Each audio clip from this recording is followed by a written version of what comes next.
Hello, and welcome back to the Masonic Roundtable, a weekly program where Masons from around the world get together to talk about Masonic news and opinions in a friendly and social manner. As a reminder, the thoughts and opinions are the opinions of the participants and do not represent any Grand Lodge statements or positions. Make sure you keep your conversations open for the public and on the level. To interact with us, you can always chat with us live on Thursday nights. So hello and good evening to all of you watching on Facebook or on the YouTube. So you know me. My name is, what am I? Oh, I'm right here. I'm John RUARK. I'm a past master of the Patriot Lodge, number 1957, in Fairfax, Virginia. Next up tonight for introductions, we have the one, the only, Robert Johnson. Hello and good evening. Hello and good evening to you on my choppy, awesome webcam. What's up? I have no idea. But anyway, Robert Johnson, Space Novum Lodge, sitting secretary there, number 1183 in Illinois, and a past master at Waukegan Lodge 78 in Waukegan, Illinois. Good to be with you guys. Great to be with you. And last but not least, so far, maybe more, maybe less, we have the one, the only, Skippy, the Christmas tree. Hello there. Hello, Skippy. Hello. My real name is Joe Martinez. Let's see. This week I am still the master of Manassas Lodge, number 182 in Manassas, Virginia. Member of a whole bunch of other stuff. And in my own defense, the hosts of the Masonic Roundtable got a message saying to dress festive tonight, and I'm guessing I'm the only one who read it. Jason. So, happy holidays to all of you. Jason, come on. Well, you know, you come to the party, and here you are. You're stuck with it. It's a party. It's a party. And only Joe's invited. Woo! Oh, Robert switched to his OnlyFans camera, so it's much better quality. It's in HD. Yeah. Well, he accepts Dogecoin. So, before we get into tonight's topic, let's also give a shout out to the patrons who've been awesome in supporting us over the whole year. You guys are super cool.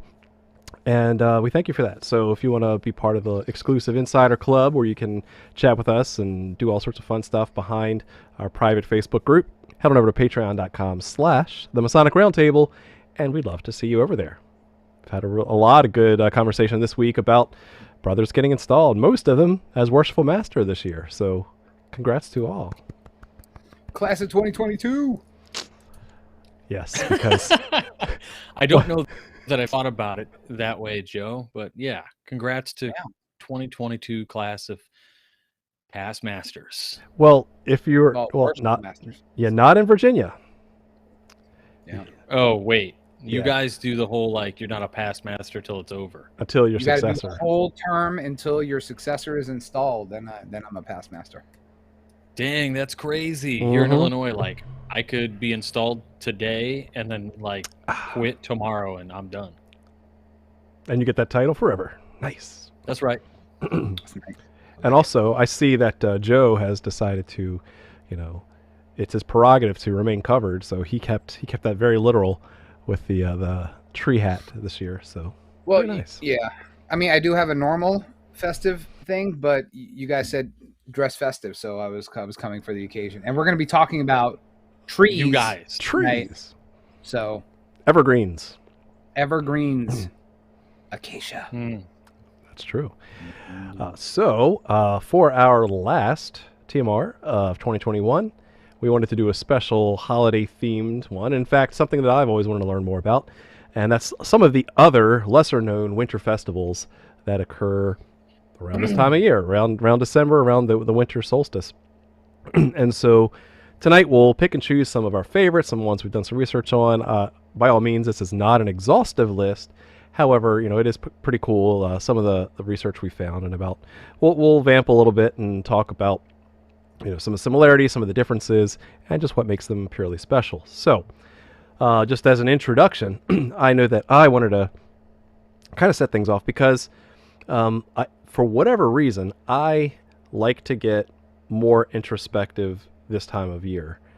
Maybe that's why I love, just getting ready for Christmas. My wife just hates it, November 1st, after Halloween's put away, I'm all ready. And I know RJ's wife can relate. But if you ask me why a couple years ago, I really couldn't tell you, right? there's the whole magic of Christmas, but it's also has become in more recent years a time of contemplation, a time of retrospectiveness, that kind of thing. And so I really haven't been able to put words to it, but doing more research into the similarities of a lot of these winter festivals, that it's become a lot more obvious that I'm not alone, that there is something to the rotation of the Earth on its axis and across the orbit of the sun that really gives us pause, at least here in the Northern Hemisphere. So I just wanted to kind of set the stage for that because it really seems to be a common theme, which is, again, one of the beautiful pieces I love about the symbolism of Freemasonry and the systems that influenced it, where there's so many patterns common among all tribes across all time frames that there really is something magical about this human experience. Agree or disagree? Much agree. Totally agree. Yeah, I think just the general nature of our annual solar trip, right? It's not just your birthday that people go, "Oh, congrats on your solar trip," right? It's something more. It's humanity's solar trip, and I think we just tend to get a little bit of contemplative about this time of year, for good or for bad, right? I mean, a lot of us really focus on the good things, which I hope that we're all doing, but it's also a rough time for a lot of folks too. So if you're one of those folks, hang on. The days are going to get longer soon. Yes, that is Vitamin true. D3.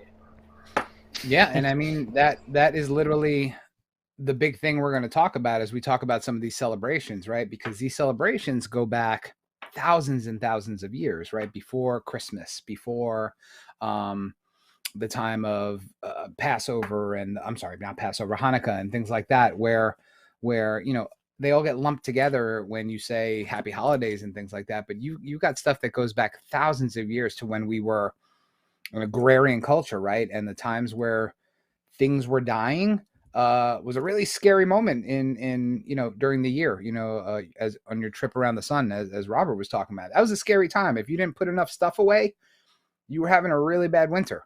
We couldn't sit in John's room and sip eggnog out of a really awesome I think that's is that a what type of eggnog glass is that? Is that a Chevy Chase? It is. It is a Christmas vacation moose mug. So that's awesome. I 10 was points. Whoever said that on YouTube. Totally. Yeah. Good job, Josh. Go, Josh. Well, I hope you like it, because he's going to be using it until he leaves here next month. All right, so let's get right into it. There's been a couple of different ones that we decided to drill down. Robert, why don't you lead us off with the Yuletide season? Sure. Well, first and foremost, I think it's kind of cool to show. I'll screen share this because it's just so cool. Beep boop. So what you should be seeing here is this illustration of the Christmas tree, which is like one of the first Christmas tree ads that anybody ever saw in the Americas. It was published in 1850. It's not there. Not showing yet. What? Try again. Hold on. Infinite RJ. Yeah, Infinite RJ. Well, anyway, how about instead, just going to stop the screen share, and I'll just tell you about, the first Christmas tree that America really ever saw was in a magazine called Godey's or Godey's Lady Book, and it was published in December of 1850. And what it showed was, I think it's like one of the dukes or kings or something over in Europe who was in England celebrating the Christmas tree in one of, like, I don't know if it was like in the what's the Queen's Palace called? Buckingham Palace. I'm not sure if it was there or somewhere else, but basically they depicted this and it started to become fashionable. And at this time, you're looking at the Christmas tree as being an evergreen, as a Scandinavian or German-like tradition, and they would put actually like there's a good one, like candles and things on the Christmas tree. So now that's where we get our lights from, because we don't want to burn our houses down, so we do it the safer way. But going into the idea of Yule and further for some guys who are really into it, like the Norse traditions of Christmas, it's not even really Christmas. It's more of like, as Joe was talking about, cyclical seasons and these kinds of things. We get a lot of traditions that come from the Norse tradition, but I can't say that it all comes from Norse and Germanic roots, right? Because actually, the actual root of the Christmas tree, no pun intended, we have symbolic use of evergreens in Egypt and Rome well before the German tradition of the candlelit Christmas tree, which was brought to America in the 1800s. So, really, to start things off, I would just give you a few things. People who love Christmas hams, that can likely be traced to a Yule or Germanic, even Norse tradition. The ham was called the Saramner. It's like a wild boar, and it was eaten every night, possibly during what they had, which was the 12. It's not really the 12 days of Christmas, I guess you would call it, but they have a 12-day long midwinter fest or feast. And every night there's a wild boar that's eaten, and it's also what's on the table if you go to the afterlife, and you fight in the afterlife every day. The feast at the end of the day for all the warriors who survived was this wild boar. Also, we have the original iconography of Santa. Could originally be likened to Odin. Could the original Santa Claus be Odin? Ancient astronaut theorists say maybe. That's just. Also, we have the idea of the mistletoe. So what's interesting about the mistletoe is we have this tradition of hanging it in our homes and kissing underneath it. And where does that even come from? I did do a Midnight Freemason article on this, I don't know, many years ago, but essentially, the Norse god Balder, he's like a good guy, knowledge and goodness. And everybody in the Norse world seemed to really like who Balder was. He was one of their favorite gods. And he's slain by an arrow that was poisoned with mistletoe, right? And this is the only thing that could kill Balder. And so then his mom, her name is, when his mom finds out that she sees her son dead, she starts crying. And these tears turned white. And they fell on these red berries of the mistletoe, turning them white. And this made the berries so powerful that they brought Balder back to life. But why we kiss under it, I don't know. It just kind of seems like an easy way to sneak a kiss with your significant other, I guess. Things like your Christmas elves that work for Santa Claus. The original Norse, we have traditions, characters called Alfar, who are the hidden people. So think about like forest fairies and things. But then this gives way to something called Nis or Nisei, and they're little garden gnome guys that have these little pointy hats on. Bam, elves, right? Then you actually have the actual evergreen tree, which was this tradition of bringing the things to survive the winter inside as good luck. So by bringing, it's like you're harnessing the power of life and nature into your own home. So it's a symbol of good luck that you'll survive the winter, because hey, if the evergreen can survive the winter months where everything else dies, maybe by having it in your presence, maybe by living with it in your home, you will too. Joe will never die. Joe will never die, right? So then, how does that work with the acacia, right? I mean, it's a similar family of tree or plant or fauna, not fauna, but. So interesting enough, then you come to the Yule log. So a lot of people are always thinking about Yule time, the Yule log, and then everybody thinks about Christmas Vacation, where Chevy Chase is like, Yule log. Not that I have a log. Not that you think I have a log, right? Anyway, so this Nordic tradition is actually it's a log, really like a regular log that's ceremonially brought into a house. Then you burn it on a hearth or a fireplace during the Yule time. And so part of it is saved and kept until the following year to protect the home and also to act as kindling for next year's Yule log as well. So it's like you use the end of this year's bits to start next year's Yule log fire. And you can find some great articles online actually relating to the Yule log, how to make one for yourself using candles, and you can kind of drill into it and make 3 candles and make it last for the Yule season. We try to make one every year, just kind of like a pagan tradition, a call back to roots, for anybody who might be thinking about your mythological roots, or if you're from England and tracing things back or whatever. But it's a really neat tradition that I think very ceremonial, very contemplative practice, helps you think about the future. It's pretty cool.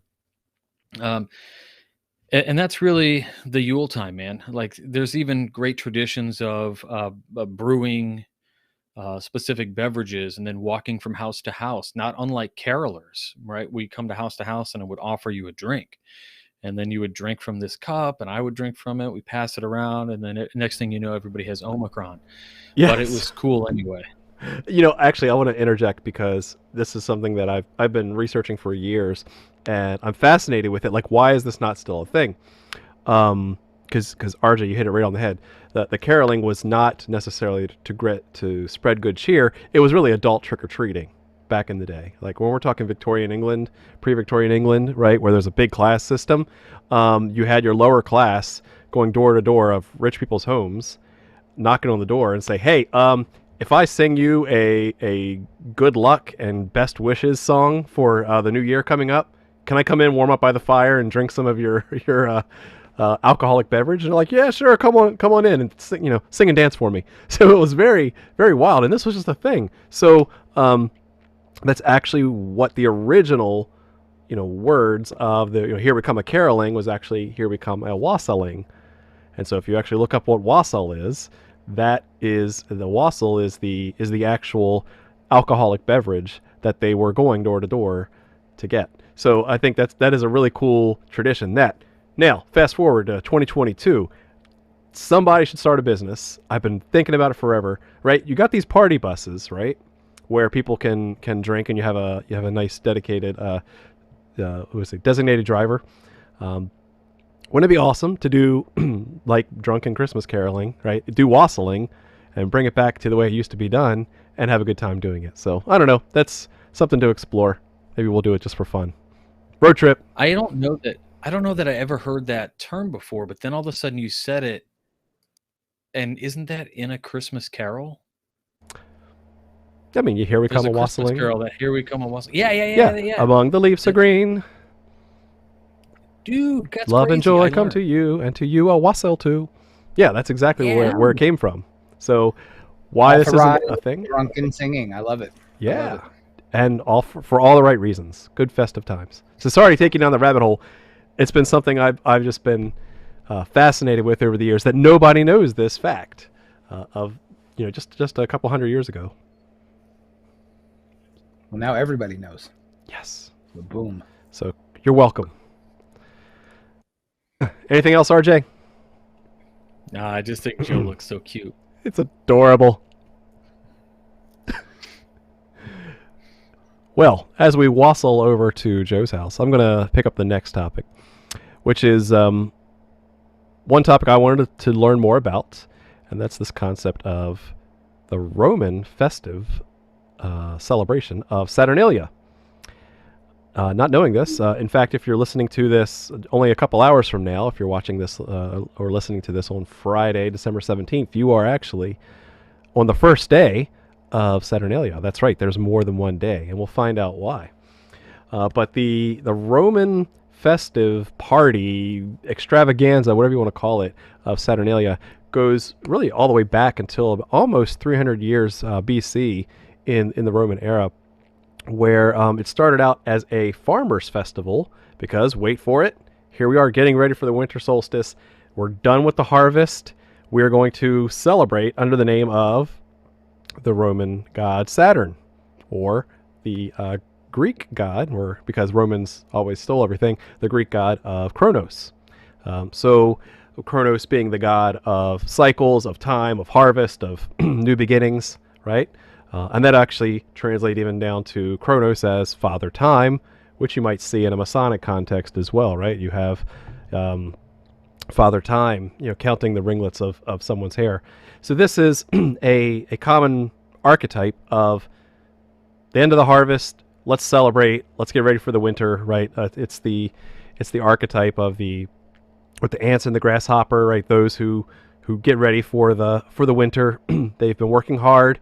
Now the farmers can rest, relax, and enjoy the fruits of their labor.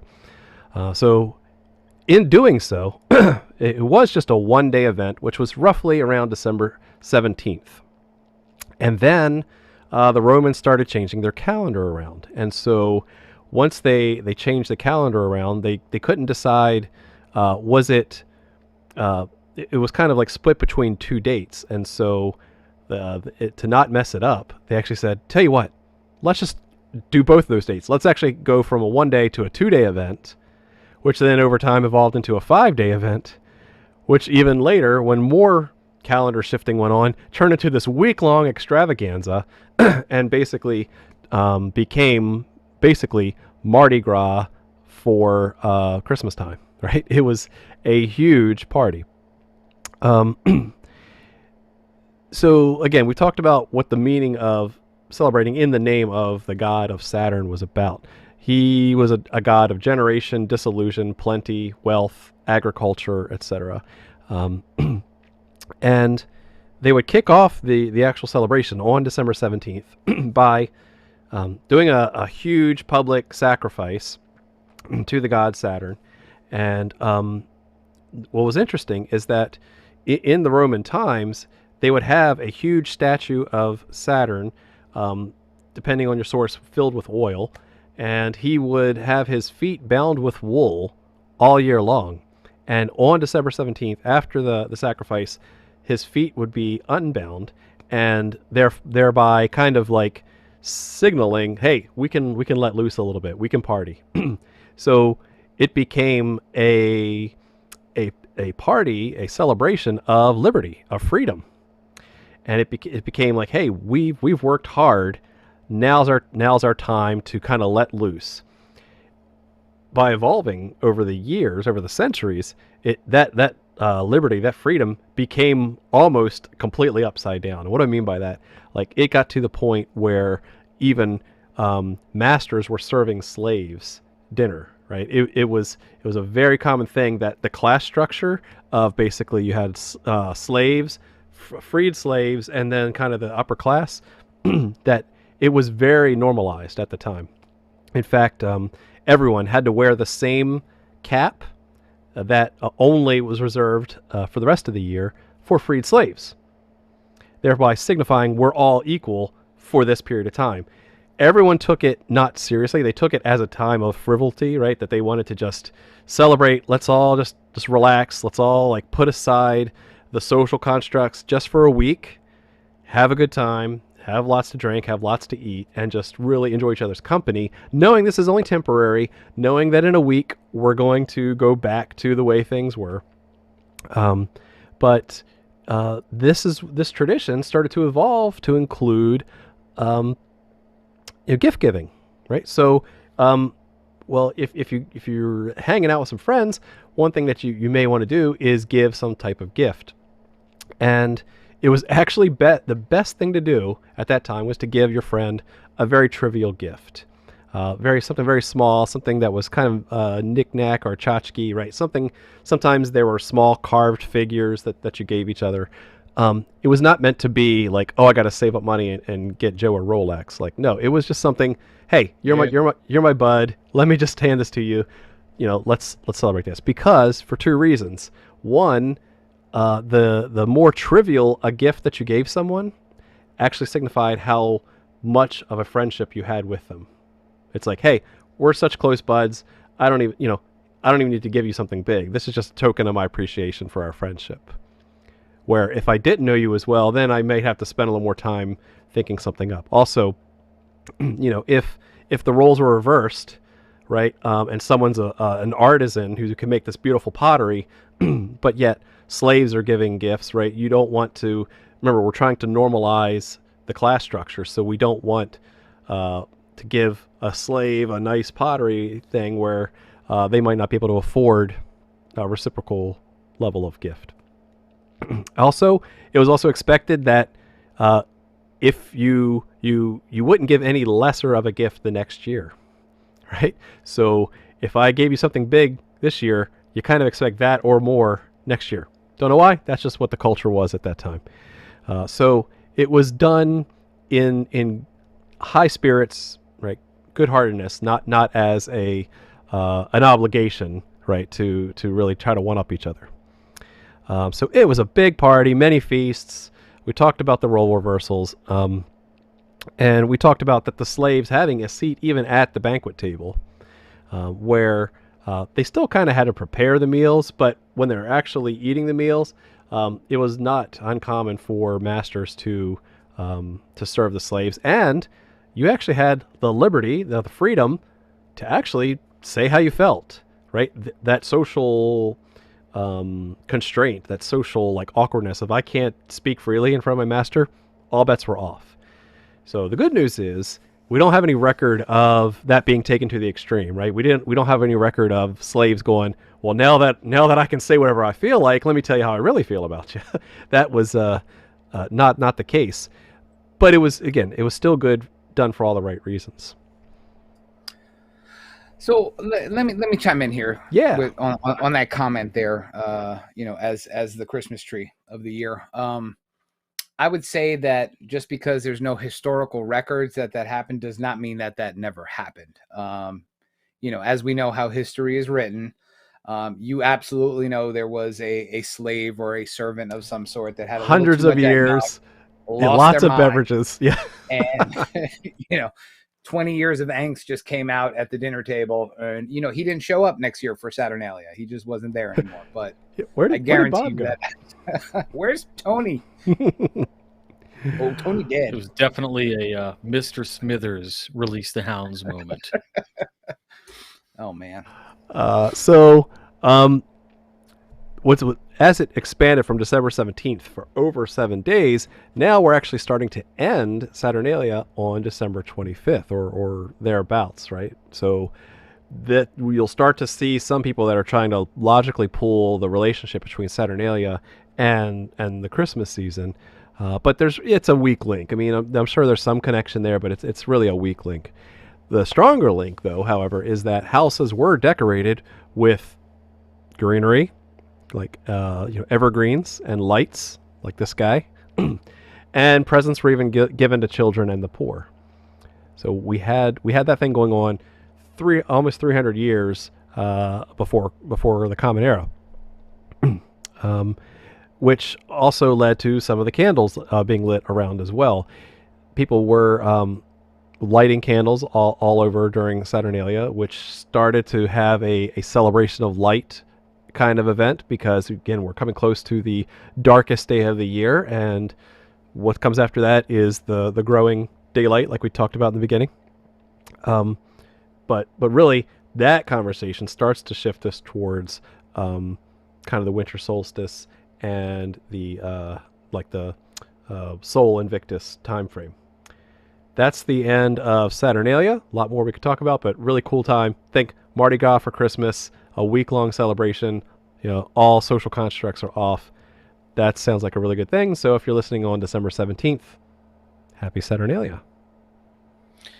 Yeah, I just have to say that what I think is so cool about this is, like, for many, many years, in my youth, or even when you're online and you're going through these different groups or whatever, somebody will post these memes where, like, they're kind of out of context, historically inaccurate, cherry-picked statements about the different holidays. And they say, like, oh, well, Christmas is just the appropriation of Saturnalia, or Christmas. So what's interesting is, like, no, it isn't. They're right. certainly are culturally and ritually appropriated things that we do around Christmas time that we've adopted. And certainly, Christmas as Christ's birthday, that is celebrated by, Christians the world over, uh, is almost a separate, completely separate thing than the tradition of, right, the gift giving and all of these things, but we encompass them together during this time of year because so many different cultures all share these similar things. um, I mean, anybody who wants to look up something just crazy, look up the original Saint Nick and the cannibal story. I mean, that is intense, and that's why he's the patron saint of the children. So, I mean, it's wild stuff. But you guys, I'll back off. I want to hear the next piece. Well, if we're going to lead up to the winter solstice, let's talk about the winter solstice. Joe? What's that? Oh, okay. I'm supposed That was to your talk about homework. it. So, yeah, hello. So, yeah, I did my homework. So outside of Saturnalia and Yule, which are really large solstice celebrations, we just wanted to take a look back and actually define what the solstice is. And I know John does a great job of that. For those in the area who have not seen his St. John's talks, they are phenomenal. So give him a call. He'll come out, do a talk. Mind blowing. Let's go back to the winter solstice because it's only one of the two. So for those who are not nerds like us, the winter solstice is the shortest day and the longest night of the year, right? In the northern hemisphere, it takes place, during this time, and in the southern hemisphere, it's the reverse is true. I know when I spent Christmases down in Chile when I was little, it was weird because it was summertime. You went to the beach for Christmas. So super weird for us northern hemisphere folks to understand that. But cultures all over the world, no matter which time of the year it is, December or June, if it's their time for the winter solstice, it is that day of the year with the fewest hours of daylight, and it really starts the beginning of winter, which, as we talked about in the beginning of the show, is for agricultural cultures all the way up to the time of the rise of civilizations was pretty much the scariest time of the year, right? You spent all spring and the beginning of summer growing crops and harvesting, things like that, and then preparing and hiding away stuff for the winter, for the dead months.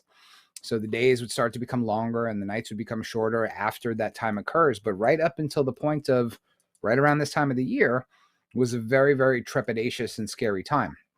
So there's evidence that there's been celebrations or observations of the winter solstice that go all the way back to about 10,000 BCE, or the New Stone Age, the Neolithic period. For those of you that are archaeological nerds or Ancient Aliens fans, many people have confirmed that sites like Newgrange and Stonehenge are arranged towards the sun on the winter solstice in the northern hemisphere. So rituals most likely took place in those areas. We're going to skip over Saturnalia because John talked about that at a really great length. But before the Romans, there were celebrations for the winter solstice in many other cultures. The first prominent one that we should talk about is Egypt. So the winter solstice celebrations were conducted in ancient Egypt going all the way back to at least in writing, to the 23rd and the 24th centuries BCE. So they would start on December 21st, and on December 25th, ding ding, they actually, during this time, this 12-day celebration, they had a very special celebration for the rebirth of the sun god. Yeah, just minds exploding there with all the esotericism. But so the sun god Ra, the sun god Ra would be reborn because that's the first, he's basically dying that night before, the shortest day, but then it gives rise to the beginning of the lengthening of the day for the rest of that calendar year. So winter solstice, big celebrations. And they also decorated their homes with palm leaves and branches and things like that. Not Christmas trees like me, but they did decorate their homes with plants and evergreens as a symbol of that return to life. So it's definitely a rebirth festival. So We're going to skip over Saturnalia. That's our big next culture that we'll talk about. And then we're going to skip over Yule, because Robert covered that really well as well. So let's talk about some of the other civilizations around the world who you may not think had winter solstice celebrations, but they did. So the first one that sticks out is the Incan Empire. They paid homage to their version of the sun god during the winter solstice celebrations, which for you geographers would be in June, because summertime is in December down there. So they fasted for a few days, and then they had a solstice celebration. They all waited for sunrise. So for those of you that have been on the beach and watched sunrises, that's kind of the same thing. They offered gifts, and they did some sacrifices, and there was definitely some blood and things like that. And also kindling of fires to welcome the coming of the sun. But after the Spaniards came in the 1500s, those kind of parties started to disappear for very obvious reasons. So let's fast forward a little bit to going to Scandinavia. So post the rise of Christianity, there were other celebrations that were very winter solstice related that didn't actually have to do exactly with Christmas. And one is the St. Lucia's Day Festival. So it's a festival of lights, and it's in honor of St. Lucia, who was a early Christian martyr around the time of the 10th century AD. This celebration includes feasting and putting lights around things like Robert was talking about. Girls would wear white dresses with red sashes. You also had green bows on things. So you're starting to see these Christmas colors start to come about. Again, they lit fires to basically scare away the night and bring a return to the sun that was starting to lengthen the day. So now I got more, man. Keep going. I will. So let's go to China. Let's go to China. Let's go to China. Let's go there. So the Chinese also celebrate the winter solstice as well. There's a celebration called Dongzi, which means winter arrives. And it basically welcomes the lengthening of the day. And for many folks who follow a lot of faiths in China, increase in positive energy, things like that in the year to come. So there would be a harvest and a harvest festival. And then everybody who was slaving in the ground and in the ocean, fishing and growing crops and things, they would take time off to celebrate with their families. So it was a family-based occasion to welcome the sun. And again, they would light flames to welcome the return of the rising sun. So let's stay in Asia for a little bit. Let's go to Japan, where we have the festival of Toji. This Christmas tree is really hot. I just got to tell you, folks, I'm like sweating bullets under this thing. So I will not be dressing as festively next year, I promise you. Sacrifices. So, I love it. Man, my hair is getting all messed up. But back to Japan, the Toji festival is another winter solstice festival. And it was basically a celebration for the farmers and a welcoming of the sun that would nurture crops that would then grow after a long, cold winter. But again, people would light bonfires to encourage the sun, to give the sun encouragement to come and return. And a couple of hundred years ago, they would light huge bonfires on the top of Mount Fuji on December 21st and basically beg the sun to come back and start to give light and warmth and love. So let's flip it back to another part of Asia and let's go to Iran or ancient Persia. They would have a festival after the rise of Christianity,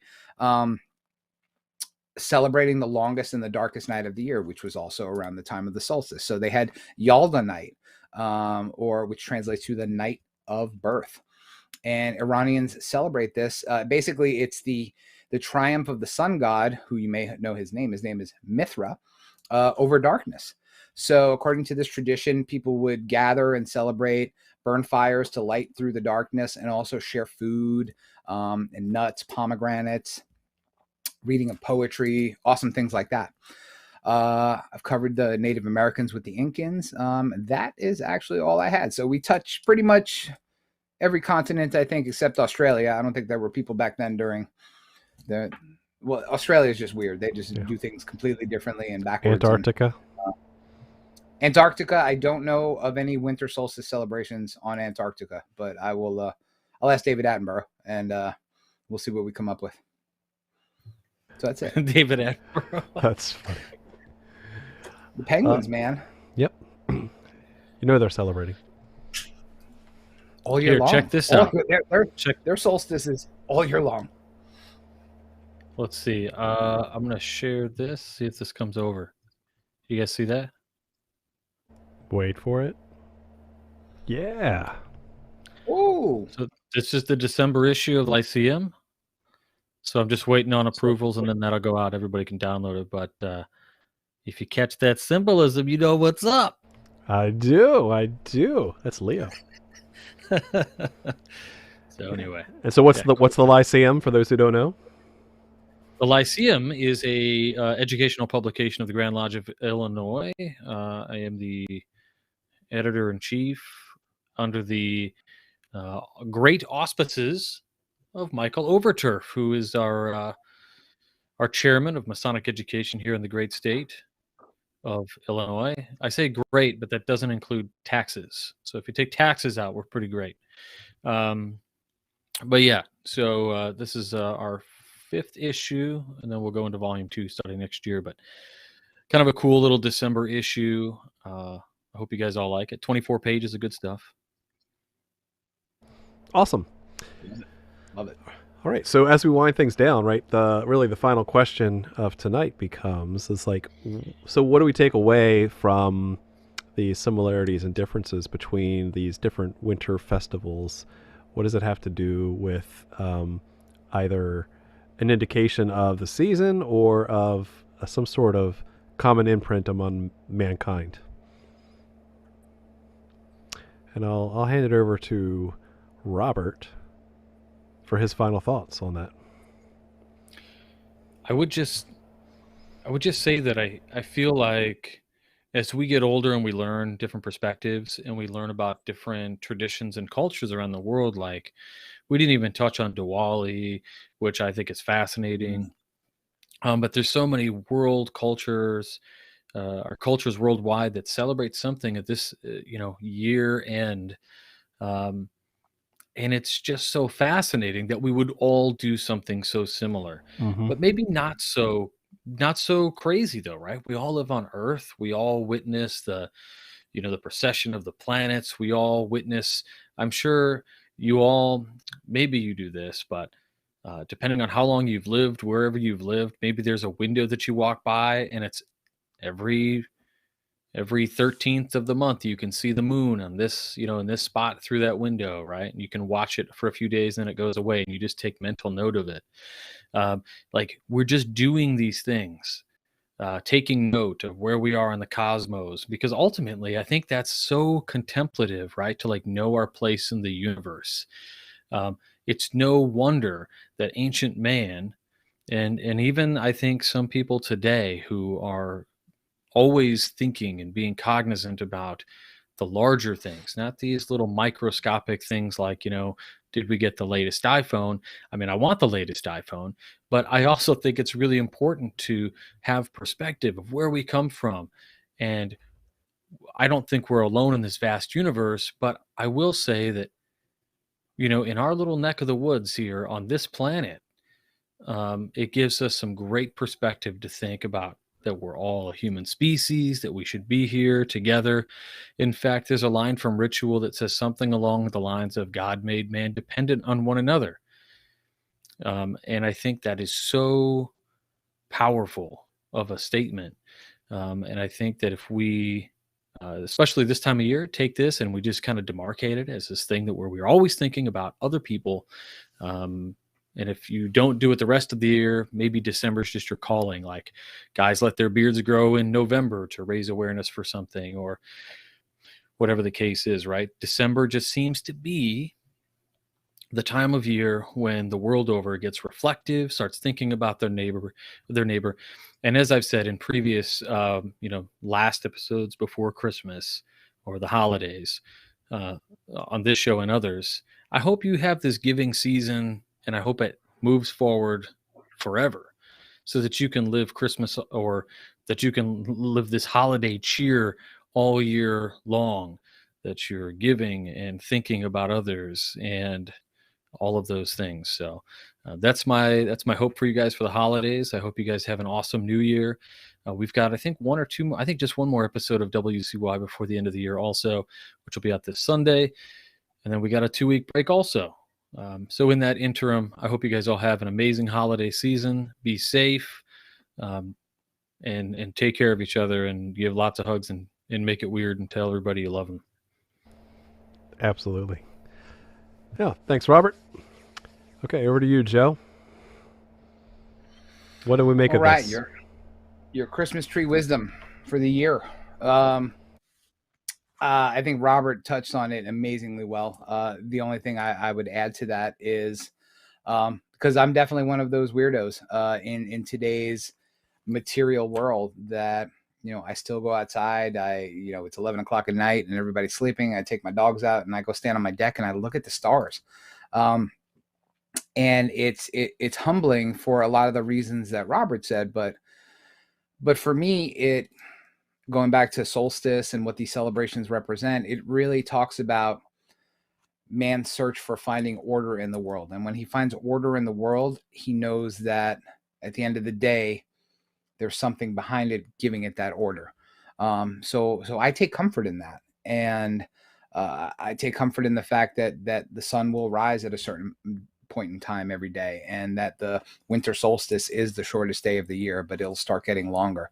I absolutely take comfort in that order, and it's humbling to get to be a part of that tiny little speck in the cosmos where there's just one of John or one of Robert, or thankfully one of Joe.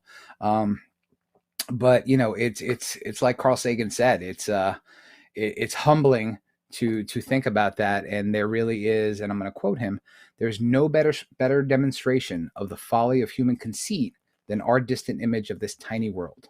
To him, it underscores our responsibility to deal more kindly with one another and to preserve and cherish this pale blue dot, the only home we've ever known."